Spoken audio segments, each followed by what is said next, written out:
नमस्कार, the revolution YouTube channel पर मैं दुष्यंत सिंह एक बार फिर से आप सभी लोगों का बहुत-बहुत स्वागत करता हूं। उम्मीद करता हूं आप सभी अच्छे होंगे, आपकी तैयारी भी बहुत ही शानदार तरीके से चल रही होगी।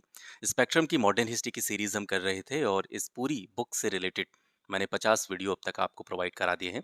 ये 51वां क्लास है और आप ये मान कर के चल सकते हैं कि ये अंतिम क्लास है स्पेक्ट्रम का। अब ऐसी बात नहीं है कि यहाँ से आगे बुक में कंटेंट नहीं है, लेकिन जो मेन पार्ट है आपकी बुक का, जो आपके एग्ज़ाम के लिहाज से ज़रूरी है, एग्ज़ाम के पॉइंट ऑफ व्यू से ज़रूरी है, जहाँ से चीज़ें पूछी जाती हैं, वो पार्ट जो है, वो इस वीडियो के साथ में समाप्त हो जाएगा।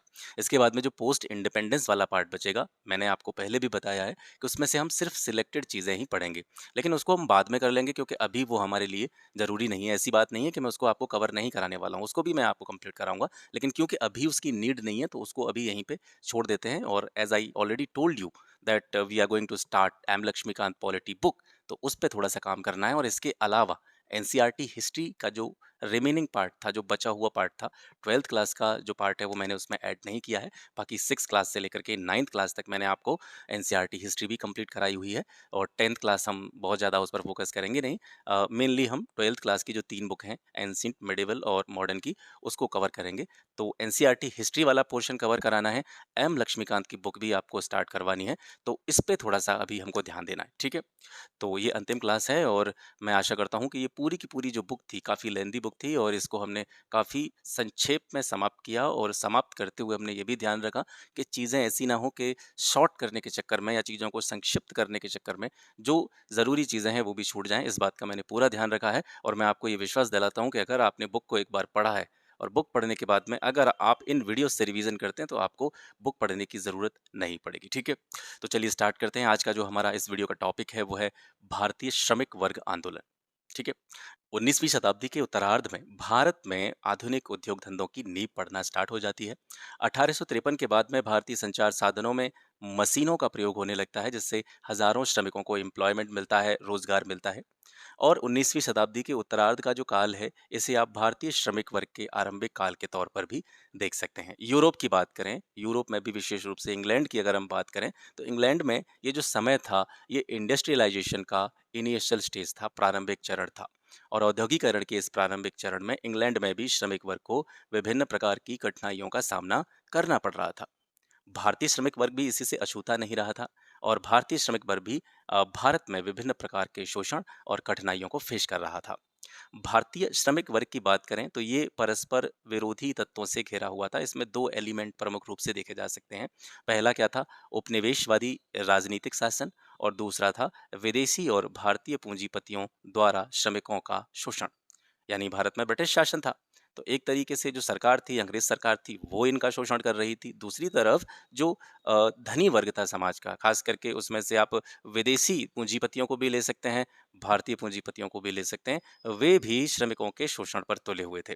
तो इन श्रमिक वर्ग के उत्थान के लिए जो कुछ प्रारंभिक प्रयास किए गए, उनके बारे में थोड़ी-सी नज़र यहाँ से डालते हैं। पिछली क्लासेस में आपने कारखाना अधिनियमों के बारे में पढ़ा है, मैंने आपको बताया है। तो जब ये कारखाना अधिनियम लाए गए थे, 1881 का कारखाना अधिनियम और 1891 का कारखाना अधिनियम, तो जो राष्ट्रवादी थे, उन्होंने इन अधिनियमों का समर्थन नहीं किया।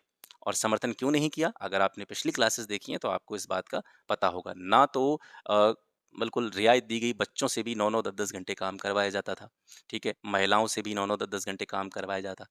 कंपैरेटिवली अगर देखें बच्चों, महिलाओं और पुरुषों में, तो हालाँकि थोड़ी बहुत रियायत महिलाओं या बच्चों को दे दी गई थी, लेकिन पुरुषों के जो काम करने के घंटे थे, उसमें किसी भी प्रकार की छूट, किसी भी प्रकार की रियायत या किसी भी प्रकार की सुविधाएँ उनको नहीं दी जा रही थी।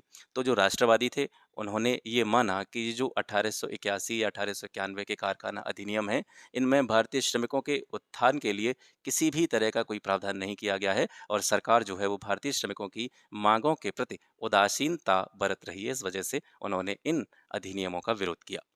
ब्रिटिश स्वामित्व वाले कारखानों की बात करें या भारतीय स्वामित्व वाले कारखानों की बात करें, देखिए कुछ कारखाने ऐसे थे जिन पर जो मालिकाना हक था वो ब्रिटिश लोगों का था और कुछ कारखाने जो थे वो भारतीय लोगों के भी थे। तो दोनों में जो श्रमिक काम करते थे, सरकार उनको अलग-अलग दृष्टि से देखती थी। खास करके ब्रिटिश स्वामित्व वाले जो कारखाने थे उसमें थोड़ी पॉजिटिव चीज़ें देखने को मिलती थी श्रमिक वर्ग के लिहाज से, और भारतीय स्वामित्व वाले जो भी कारखाने थे उसमें श्रमिकों की दशा बिल्कुल भी ठीक नहीं थी। तो बिल्कुल एक भेदभाव की स्थिति यहाँ पर देखी जा सकती है।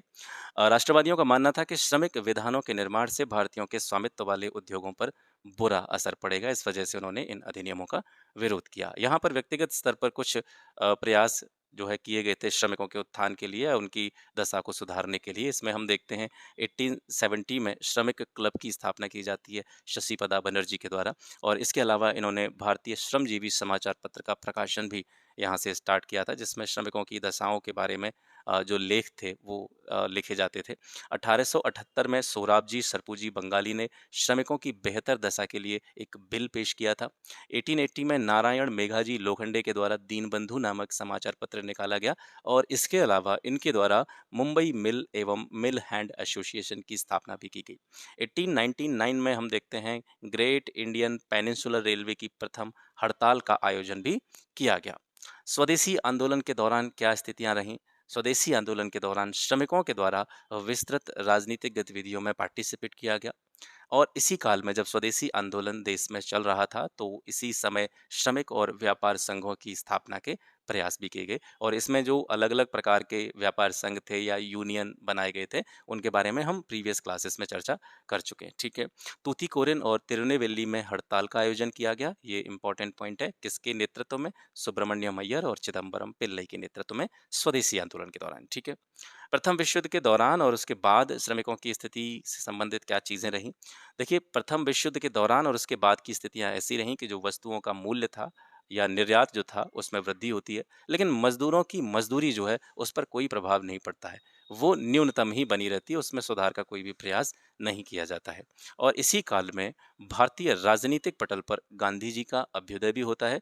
श्रमिकों को व्यापार संघों में संगठित किए जाने की आवश्यकता महसूस होती है, और इसी आवश्यकता को ध्यान में रखते हुए all India trade union Congress की स्थापना होती है 31 अक्टूबर 1920 को, ठीक है। 1920 में भारतीय राष्ट्रीय कांग्रेस के जो अध्यक्ष थे वो लाला लाजपत राय थे, और लाला लाजपत राय ही इस all India trade union Congress के पहले अध्यक्ष बने। इसके पहले जो महासचिव बने थे वो दीवान चमनलाल थे। लाला लाजपत राय ने साम्राज्यवाद और सैन्यवाद को पूंजीवाद की जुड़वा संतानें कह करके संबोधित किया था। और इसकी बात करते हैं हम all India trade union Congress की, तो इसके तीसरे और चौथे अधिवेशन की अध्यक्षता सियर दास के द्वारा की गई थी।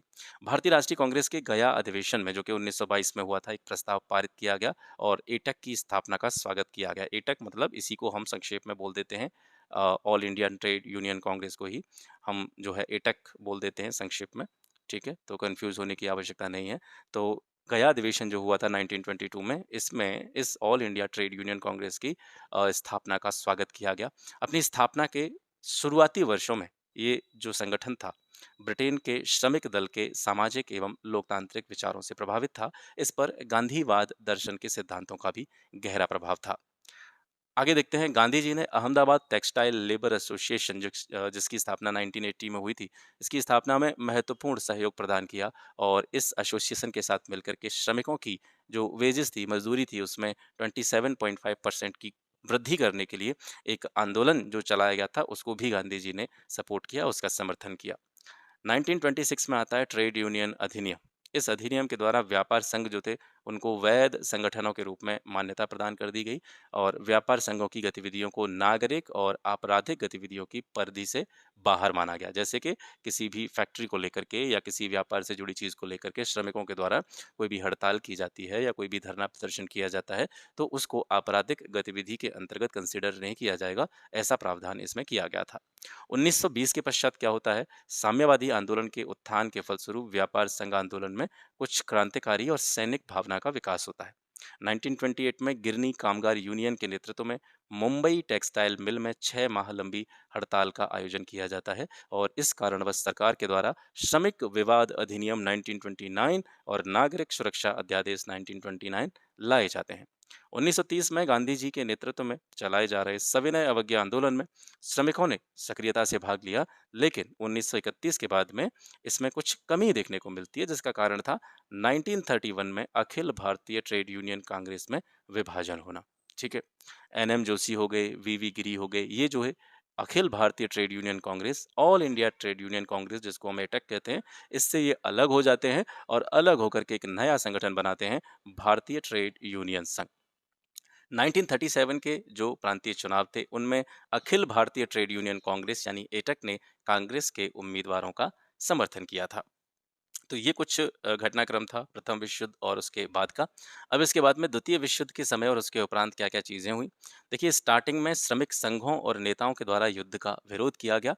1941 में जब रूस मित्र राष्ट्रों की ओर से युद्ध में शामिल हो जाता है, उसके बाद इन लोगों ने जो कि इस युद्ध का विरोध कर रहे थे, इसे लोगों का युद्ध कह कर के या पीपल्स वार कह कर के इसको सपोर्ट करना स्टार्ट कर दिया। 1947 की अवधि में श्रमिकों ने युद्ध के बाद जो विप्लव या जो विद्रोह हुए थे, उनमें बढ़-चढ़ कर के पार्टिसिपेट किया। 1945 में मुंबई और कोलकाता के बंदरगाह मज़दूरों ने इंडोनेशिया भेजे जाने वाले रसद या जो खान-पान की सामग्री थी, उसको जहाज़ों पर लादने से इनकार कर दिया।